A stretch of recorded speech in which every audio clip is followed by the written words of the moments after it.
We'll say something quick and then you can fire away questions. As I said yesterday, today, because I'm here and was in Black Earth earlier, going to be in Arena, we'll keep our comments and our questions focused on the flooding. We'll see. I'll save other issues for other days. There's plenty of time for that as well. But I'm here joined by Major General Don Dunbar, the Adjutant General of the Wisconsin National Guard, and with Brian Satula, the Administrator from Wisconsin Emergency Management. We appreciate getting a chance to get an update here, particularly the shelter. Thanks to the Red Cross for hosting this shelter. They, along with their partners in the Salvation Army and plenty of other volunteers here in the community and throughout this region, have stepped up to help out. Obviously, as we saw not only here earlier, we saw some businesses in Black Earth. We'll be in Arena later, and we can see the one common refrain is both from folks in business there, as well as folks who've been evacuated and are here at the shelter, and from folks we talked to yesterday across the region. The one common thing is that they're in areas that have never flooded before. The shoebox, for example, they had hundreds, if not thousands, of shoes out. Never been in a floodplain, never had flood. He talked about, I think he said 50 years hadn't been there. A couple of the folks inside the shelter here today talking about just not expecting that. And so obviously our heart goes out to every single person who's dealing with this. If this is your home, if it's your situation, it's a disaster. No matter what the overall declaration is, it's a disaster. It's why we yesterday declared a disaster area for the state of Wisconsin. That helps us move things forward. Certainly that goes along with both county and municipal disaster declarations. As I mentioned yesterday at the State Operations Center, it is a very high threshold for FEMA, and so we'll be collecting the information for people who have personal damage in their homes or personally. The 211 number is important for people to call, not only to record whatever damage there might be and to document that, but also in terms of additional aid or assistance. 211, that's what it's equipped to do. For people who have their own businesses, small businesses predominantly are the ones being affected here and throughout this region, to let your local municipal officials know. Municipal governments obviously working together with county emergency management, which works directly with Brian's team, both on assistance and then documentation. First and foremost, as it was yesterday, our priority continues to be public safety. We're watching closely in weather reports about precipitation late tonight, early into tomorrow morning. Thankfully, it doesn't appear to be concentrated in one location as it was the other day, but we still have concerns about particular areas near bodies of water. So anywhere, but I think specifically in Dane County, we'll be looking around a number of the lakes and being cautious about that. That's why we continue to work with the county to make sure there's sandbag operations where there are high water marks, to make sure that people are safe, and as much as possible we can keep them and their homes and their properties safe. Safety is always our number one priority. From that point going forward, we're going to work with municipal and county officials through the Wisconsin Emergency Management Agency to make sure we document things for whatever additional assistance the state can provide, and then documentation in terms of reaching, if we were able to reach the thresholds in terms of federal assistance, in the highest regard would be through a federal declaration, which would tie in FEMA. There are also other things less than that that do qualify for Small Business Association assistance as well. And again, we appreciate local officials here, particularly not only those with the administrator, village president, but with our volunteer fire services all throughout this region. I mean, there's just so many people in the fire service, as well as folks who work in public works, folks who've come out from the Red Cross, the Salvation Army, other organizations, churches, and others who've just been helping people out. A couple of the women, mother and her adult daughter, we're just talking about even some of the people in the same complex that they live in, offering help. And one of them just talked about how they needed it because they literally had someone banging on their door early in the other morning. And the mother said she grabbed her oxygen and didn't even have her shoes, and she left. So even just having a place to come to where people could provide them with just basic necessities not only for the people staying at the shelter, but I know getting the update from the shelter manager, even just talking about people coming in to eat, coming in for supplies. The last thing I'll just say before we take questions is, and you guys echoed this as well, with just all the people coming out of the woodwork. To me, one of the more touching examples, you mentioned Sun Prairie Fire Department helping out. These guys here, as others did, helped out when obviously earlier in July when they lost a firefighter, a member of the fire service in Sun Prairie. They helped man the post while they were dealing with that tragedy. And here, not because they had to, but because they wanted to, they were here helping out as others have been helping out from not only throughout Dane County, but throughout this region. And if there's ever, to me, anything, having the three of us have been a lot of these around the state, the only satisfaction in a otherwise obviously down time is that you just see remarkable volunteerism, you see remarkable ability of people to look out and really care for others, to really look out for their neighbor in ways that is very gratifying to see here in the state of Wisconsin. So with that, I'll take questions. Can you speak a little bit more to kind of the conversations that you've been having with people, just kind of the overall theme of what they've been telling you and any the reassurance that you've been giving them back? Yeah, it's pretty overwhelming. For example, in Black Earth, when we were at the shoebox, he's been there forever. Talked to the owner, talked to both of his daughters, to his employees. You can, literally see and feel the trembling because this is just overwhelming. This is daunting. And so from that standpoint, it's just giving a reassurance, hey, you're going to get through this. There's not only are we going to help, there's plenty of other people going to help. And even just kind of the sense of what do we do next? There at Black Earth, they had all their boots and some shoes and other things out there. His instinct as a salesman was to go out and sell it, but he wanted to make sure he wasn't going to jeopardize any help or assistance or insurance or anything else. We said, obviously talk with your insurance agent if you got him. But in our case, we said, go out and sell it. Just document what you do and what the difference is and in terms of whatever levels of assistance might be available.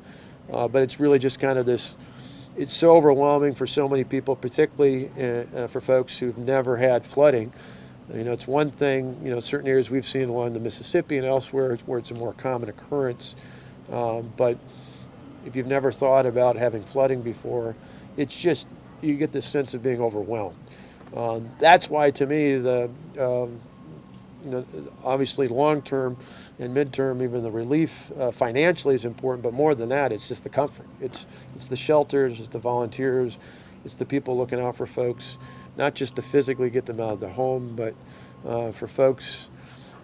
A lot of things you can throw away. We went through nothing like this, but I just know personally in 2007 and 2008, in the so-called 100-year flood that happened 2 years in a row in our community in Wauwatosa, I just remember it wasn't just a pain in the butt to clean up a basement after it flooded. It was personal things. You have to decide, okay, what are we going to try and keep? What are we going to throw away? How do you deal with that? And ours was just a fraction of what people are dealing with here. And so it's overwhelming. And that's why some of it's important just to come by and others to come by just to show support and empathy and give people a hug and let them know they're going to be okay. Governor, declaring these disaster areas at the county and the state and then maybe even up to the federal level, does that help people who didn't have flood insurance or didn't have it available to them? Because there's a lot of financial damage in basements that are... Certainly at the county and the state level, the most important thing it does is it helps engage emergency responses more effectively and efficiently. So that's why yesterday, again, we were immediately on Monday night, Tuesday morning, that was already engaged. But yesterday when we were at the State Emergency Operations Center, that helps us work with Dane County and now with Iowa County as well. So that helps in terms of response and what can be done. It also, for us to initiate a federal declaration, we have to issue a state one first, so we've already done that. Again, I always stress, because I've gone through this a lot of times before, is it's a very high threshold, so I don't want to build up expectations. But it is, to your question about insurance, it's not only how much, but it's also how much combined with how much is covered. Because in a situation where someone does have insurance coverage, FEMA, even if there was a federal declaration, isn't going to cover something that's already covered by private insurance out there. They're really just covering in the gap, and it's to get people back. If it's a personal home, It's to make it inhabitable. That's the purpose of it, is to say, if by no other means you get to a certain threshold, here's how we help people get back into their homes so they have a place to live at. It doesn't cover a lot of other things. It doesn't cover amenities. It's about people getting back into their homes. And so for us, it's really important. We talked about some of the early numbers. It's a high threshold. It's not just limited here to this community, but you've got multiple communities here and even into Arena, into Iowa County. And so collectively, there's a possibility that it'll get to that threshold. But either way, we're going to look for ways to help not only individuals, but help communities who then can help individuals. The other big thing that we're working on right away, I talked to Dave Ross, our Secretary of the State Department of Transportation, again this morning, not only providing assistance for local communities on looking at infrastructure, particularly a bridge inspection. Department of Natural Resources is here, and they're obviously on point in terms of dam inspections around the region as well, but is to get Highway 14 open. Waters were too high to get a full assessment yesterday. We're hoping they're at a point where we get a full assessment today. But just as we did in northern Wisconsin back in June, we're going to be aggressive in making sure that we get Highway 14 open. It's important for transportation. It's important for public safety. It's important for commerce. And so that's going to be critically important we get that going as quickly as possible. We'll do emergency contracts to make sure we get that done as quickly as we can. Any timeline on that? Again, because as of yesterday, we didn't have a team that could fully inspect how much damage. Hopefully later today we'll have an assessment on that. We'll put out a notice once we know. What would it take to get to that federal threshold?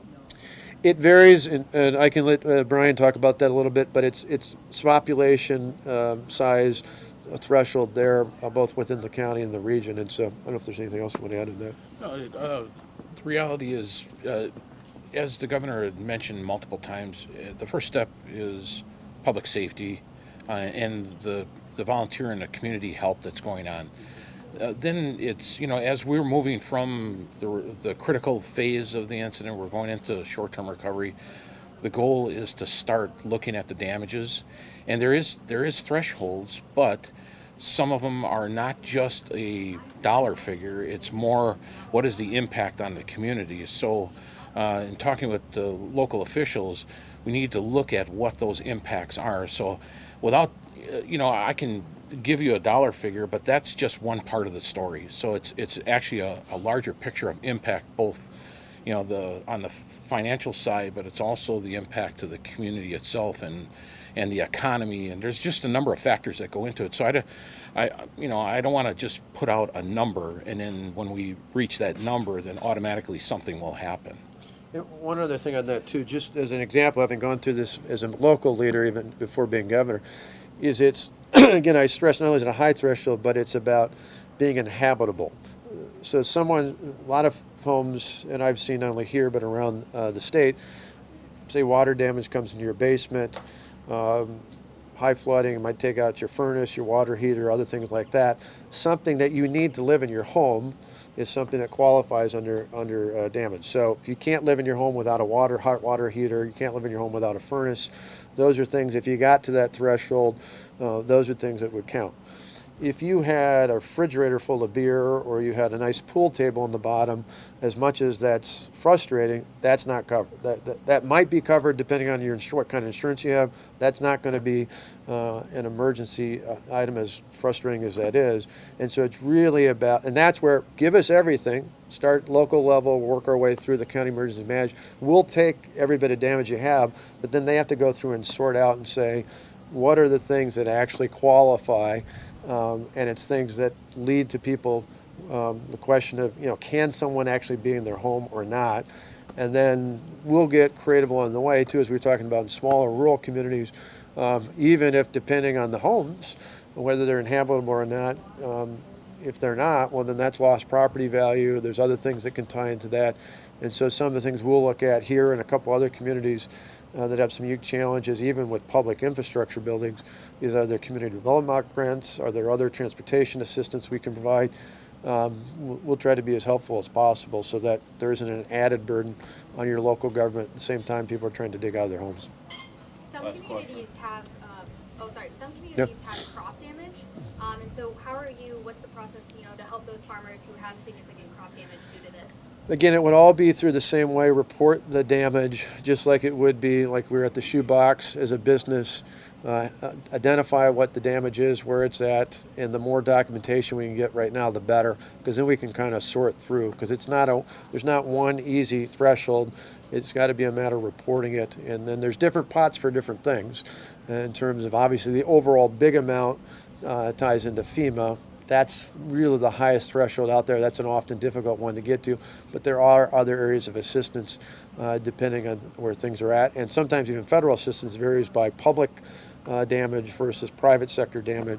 And so the best thing now is be safe. That's our first number one priority, is to make sure everyone's safe, even with inclement weather forthcoming. Hopefully not at the pace it was the other night, but make sure everyone continues to be safe. Secondly, be involved in recovery, and as part of recovery, document as much as you can, and then pass it on to municipal, and then we'll pass it on to county officials, and we'll work with the county officials to make sure we track all this and sort out what we can report. Great. Thanks, everybody.